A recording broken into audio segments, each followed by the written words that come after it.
Bem, vamos dar sequência agora ao nosso curso de Introdução à Economia, ingressando agora no regime da capitalização composta. Nós iremos apresentar basicamente os mesmos conceitos que foram apresentados na ocasião da capitalização simples: juros, montante, equivalência de capitais e desconto. Só que agora para o regime composto de capitalização. Tranquilo? Vamos nessa então. Aqui é a definição. O que se entende por juros compostos? São os que, no fim de cada período, são somados ao capital constituído no início para produzirem novos juros no período seguinte. Então, observe que agora a gente já tem uma diferença em relação ao que a gente viu no regime da capitalização simples, em que os juros ele tinha sua base de cálculo única e exclusivamente baseada no capital inicial que era aplicado e ele permanecia inalterado, porque o capital que você aplicou foi 1. Então, como a base é exclusivamente em cima do capital inicial, essa base permaneceria constante, os juros ficavam também constantes. Aqui agora não. Olha o que faz agora, o que apresenta a definição. Os juros são somados ao capital constituído, ou seja, ao que você aplicou, para produzirem novos juros. Ou seja, essa base de cálculo agora ela será atualizada. Tranquilo? Então, a definição permanece universal mesma. Os juros, por definição, é o montante que você obtém, fruto de uma transação, em relação ao período que você aplicou e a taxa que você submeteu àquele capital, menos o capital que foi aplicado inicialmente. Independente do regime ser simples ou do regime ser composto, essa expressão ela permanece a mesma. É a expressão universal, certo? Os juros, por definição, é o montante menos o capital. Exclusivamente para o regime composto de capitalização, esse montante daqui ele pode ser obtido por essa expressão: capital que multiplica 1 mais i, esse 1 mais i elevado a n. Então a gente calcula o montante através dessa expressão. Achando o montante, é simplesmente deduzir o valor do capital inicial para a gente poder encontrar o valor dos juros compostos, ok? Aquelas mesmas preocupações, elas permanecem, ou seja, a gente precisa garantir a uniformidade tanto da taxa de juros quanto do período de aplicação, ambas expressas relativas ao período mensal ou período anual, período semestral, o que quer que seja. E essa taxa de juros, ela sempre vai ter aplicação da porcentagem para ficar de forma decimal.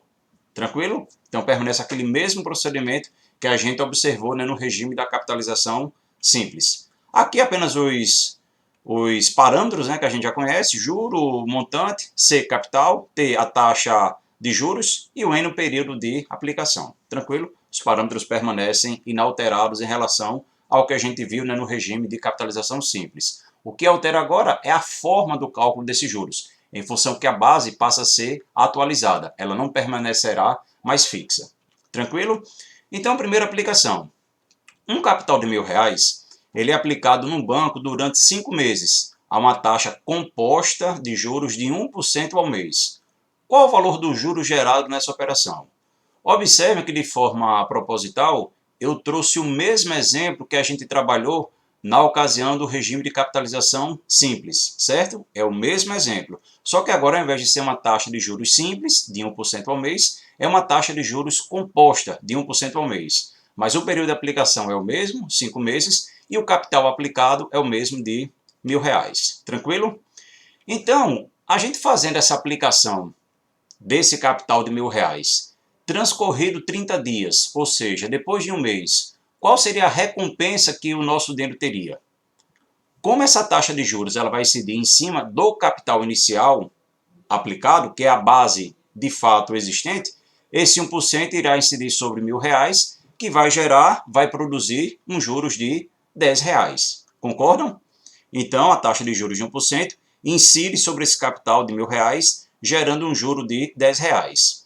Ou seja, na primeira recompensa, na primeira capitalização, o valor dos juros simples é o mesmo no valor dos juros compostos, porque a base é a mesma. Se a gente permanecer esse capital aplicado por mais 30 dias, se mantivéssemos o conceito dos juros simples, essa taxa de 1% continuaria a incidir em cima do capital de R$ 1.000. E a gente teria um valor dos juros do segundo mês de 10 meses, no terceiro mês de 10 meses, e assim sucessivamente, conforme a gente verificou, não é isso? Só que agora a gente está no regime composto. O que é que ocorre? Após a primeira capitalização, que resultou nesse juro de R$ 10, o que é que vai acontecer?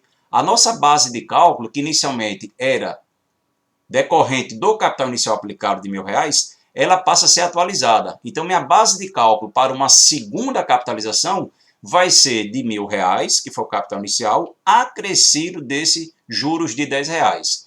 Então, minha base de cálculo agora vai ser 1.010. Então, eu deixando meu dinheiro aplicado por mais 30 dias, essa minha taxa de juros, de 1% ao mês, incidirá agora em cima dessa base de cálculo atualizada de R$ 1.010. Consequentemente, R$ 1.010, 1% incidindo em cima de R$ 1.010, gera agora uns juros diferentes, agora de R$ 10,10. Se fosse juros simples, permaneceria os mesmos R$ 10.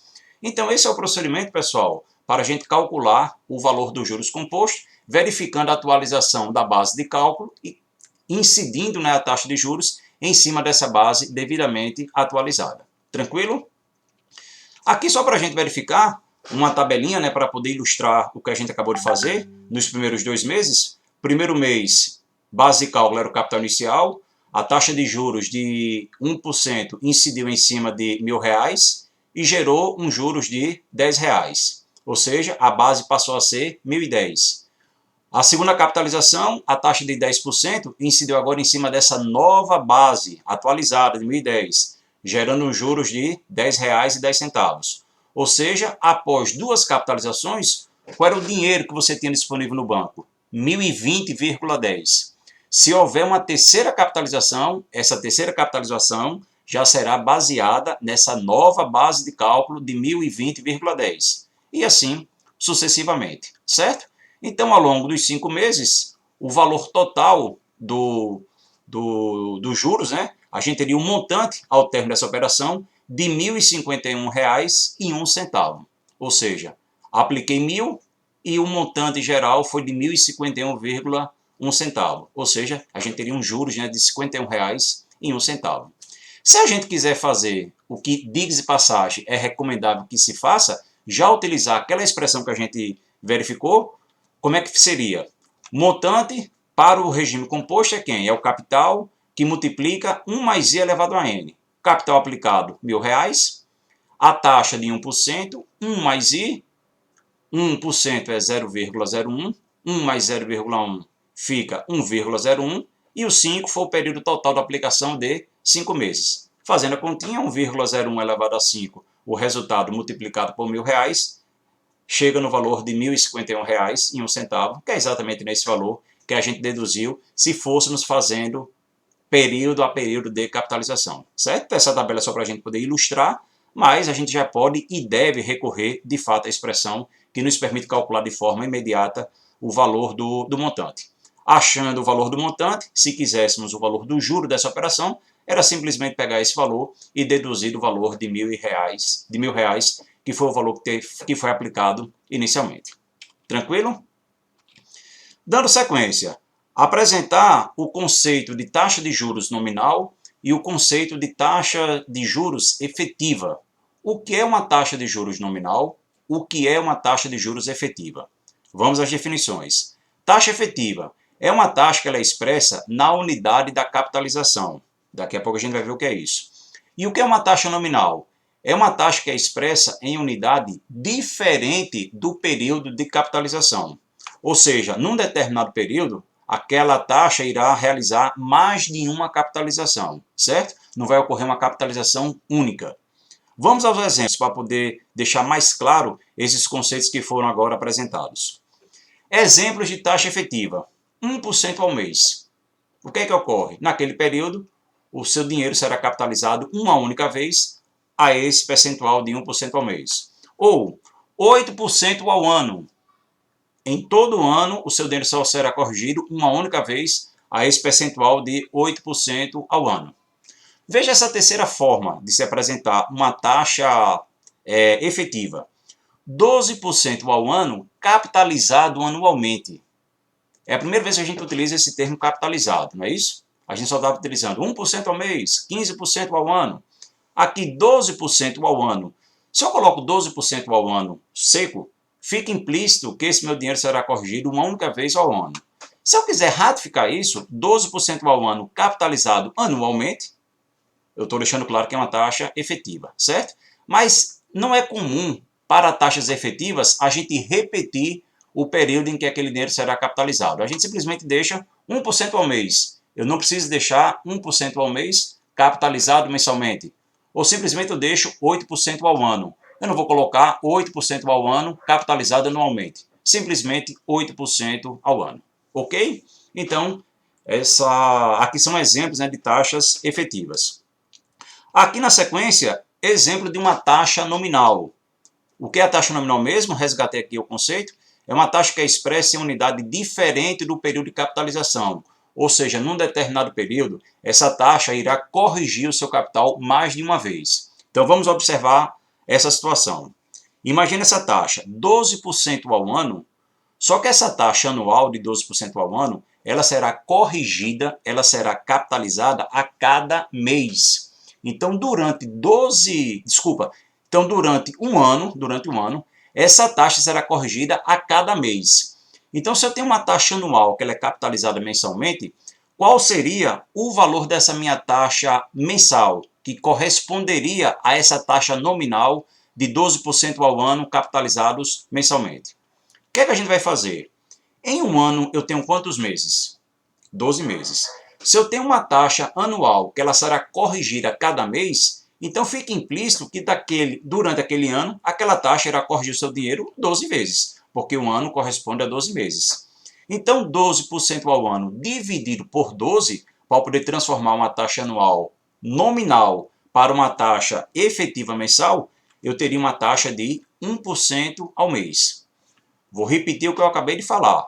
Para eu poder transformar uma taxa nominal numa taxa efetiva, eu estou pegando a relação de proporcionalidade, um ano correspondendo a 12 meses, e estou dividindo 12 dividido por 12, 1% ao mês. Então observem, janeiro 1%, fevereiro 1%, março 1%, pontinhos, dezembro 12%. Quando eu somar os juros ao longo dos 12 meses, eu teria 12% ao ano.